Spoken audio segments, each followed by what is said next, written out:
तक चलेगा? अगर ऐसा ही चला तो कुछ दिनों में मैं पागल हो जाऊंगी। इसलिए आपके मन पर इसका गहरा प्रभाव पड़ा है। ऐसे हादसों के बाद अक्सर लोगों को ऐसे बुरे सपने आते हैं। अगर आपका दिमाग शांत है तो आपको ऐसे बुरे विचार और बुरे सपने नहीं आएंगे। डॉक्टर, आप मुझे समझ नहीं कर रहे हैं। ये बुरे सपने नहीं है डॉक्टर। सपनों से बड़ा कुछ है, और कुछ ऐसा है जो मुझे खुद की तरफ खींचता है। हर रात मुझे ऐसा लगता है जैसे मैं किसी और दुनिया में हूँ। मैं उठने की कोशिश करता हूँ पर उठ नहीं पाता। लगता है मेरा शरीर बिस्तर पर है, लेकिन मेरी आत्मा मेरे शरीर में नहीं है। ढील हो जाऊं माला। देखो, मेडिकल में इसे स्लीप पैरालिसिस कहा जाता है। कई लोगों के पास ऐसे अनुभव हैं। इतना मत सोचो, बस अपनी तरक्की पर ध्यान दो। नहीं, तुम मुझे चिंता बना रहे हो। मैं पिछले 2 महीनों से पागलपन की स्थिति में हूँ, लेकिन आपको बस इस बेकार ज्ञान से मुझे परेशान करना है।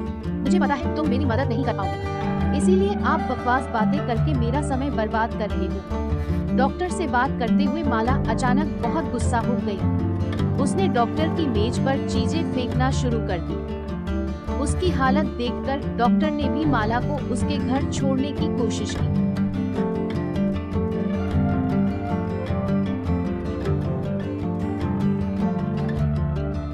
पर उसने अपनी मां को ध्यान नहीं दिया।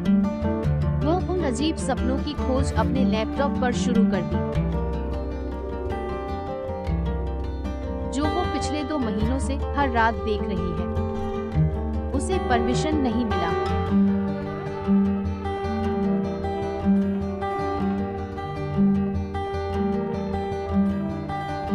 उसकी आंखें नींद के पक्षाघात से बार-बार बंद हो रही थी। उसी वक्त उसकी मां शैलजा ने उसके कमरे का दरवाजा थोड़ा सा खोल दिया और वो जागते हुए कमरे में आ गई। वो जागी रहेगी। अपना लैपटॉप बंद करके सो जाओ। डॉक्टर ने कहा है कि आराम जरूरी है। नहीं माँ, मुझे सोने का मन नहीं है। अगर मैं सो गया तो वो नजर आएगा और वो मुझे मार डालेगा। तुझे कुछ नहीं होगा बेटा। माँ की बातें सुनकर माला का मन कुछ शांत हुआ और दवाई लेने के कुछ देर बाद ही उसकी आंखें लग गई। प्लीज मत मारो मुझे। मैंने तुम्हारा क्या बिगाड़ा है? मैं तो जानती भी नहीं तुम कौन हो। माला ने उससे सवाल करते पर उसने माला के सवाल का जवाब नहीं दिया था। रंग आम इंसानों जैसा नहीं था, बल्कि पूरी तरह से सफेद पड़ चुका था। ऐसा लग रहा था मानो उसके शरीर में खून की एक बूंद भी किसी ने चूस लिया हो। उसके हाथ में एक जलती हुई टॉर्च थी। उसी वक्त उसने जलती हुई मशाल माला पर फेंक दी।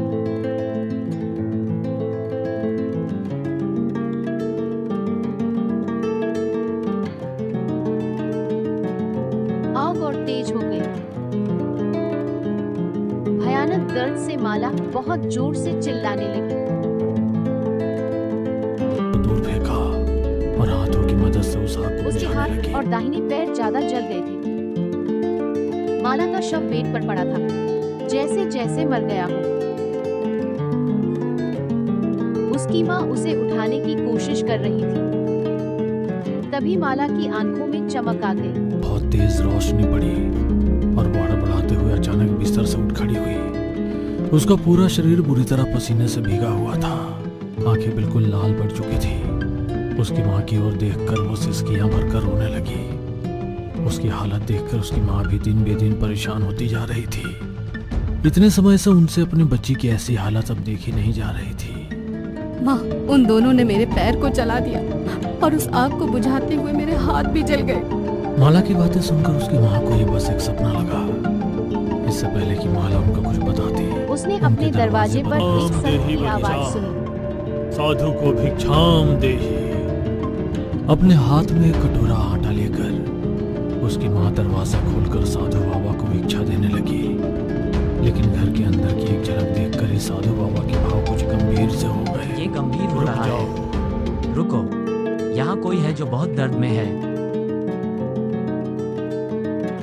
हाँ साधु महाराज, मेरी बेटी पिछले कुछ दिनों से बहुत बेचैन है। पर तुम्हें ये सब कैसे पता चला?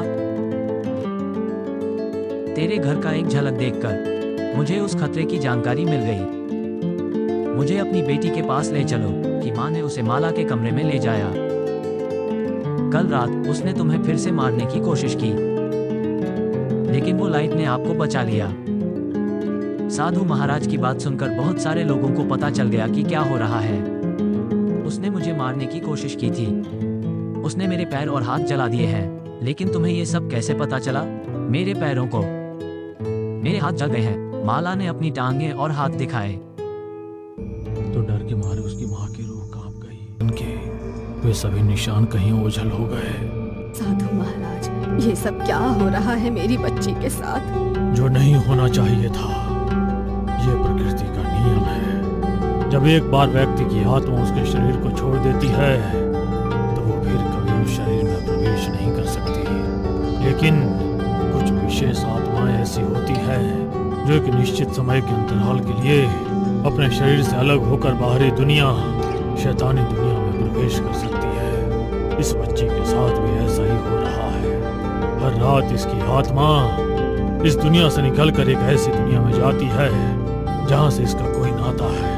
कोई है जो इसे नुकसान पहुंचाना चाहता है। अभी तक तुम्हें वो रोशनी बचाती आई है, लेकिन अगर तुम कभी समय रहते उस रोशनी के भीतर प्रवेश नहीं कर पाई तो फिर कभी इस दुनिया में वापस नहीं आ सकोगी। लेकिन साधु बाबा, मैंने तो आज तक कभी किसी के साथ कुछ बुरा नहीं किया, तो फिर कोई क्यों मुझे नुकसान पहुंचाना चाहता है? तुम्हारे इस सवाल का जवाब मैं तुम्हें नहीं दे सकता।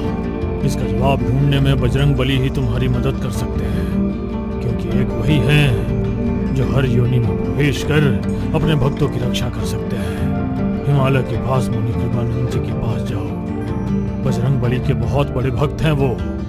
जाओ और उनसे आग्रह करो, नहीं तो भटकती रहोगी, जीते जी भी और मरने के बाद भी। साधु महाराज की बातें सुनकर माला ये तो अच्छे से जान चुकी थी कि उसके साथ जो भी हो रहा है उसका कोई ना कोई नाता तो जरूर है। इसलिए साधु महाराज के कहे अनुसार वो अकेले ही हिमालय के पास मुनि कृपानंद को ढूंढने निकल पड़ी। रास्ते में लोगों से पूछताछ कर उसे बाबा के निवास स्थान के बारे में पता चला। देर रात को वो उनके पास पहुंची तो बाबा मंदिर के कपाट को बंद कर रहे थे। वो नीचे खड़े होकर बाबा के आने का इंतजार करने लगी।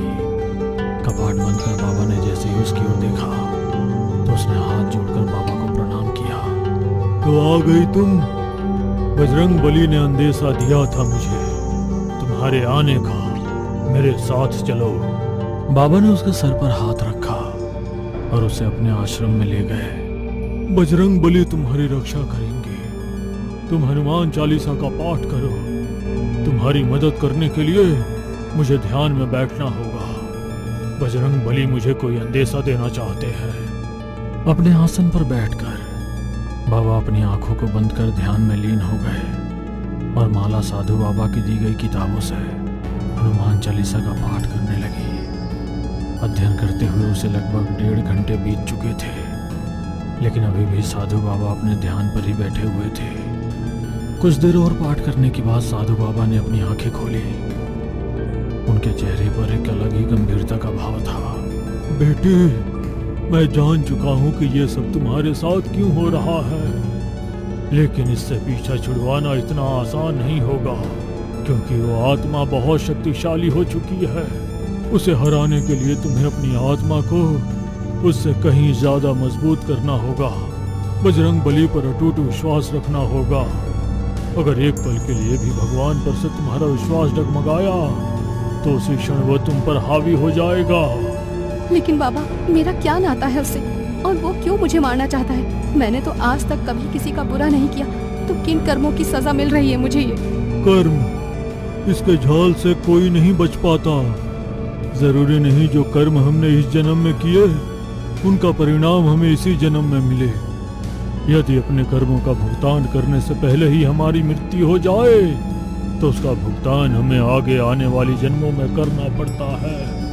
इसका मतलब मेरे साथ ये जो कुछ हो रहा है उसका नाता मेरे इस जन्म से नहीं बल्कि मेरी बीती हुई जिंदगी से है, मेरे बीते हुए जन्म से है।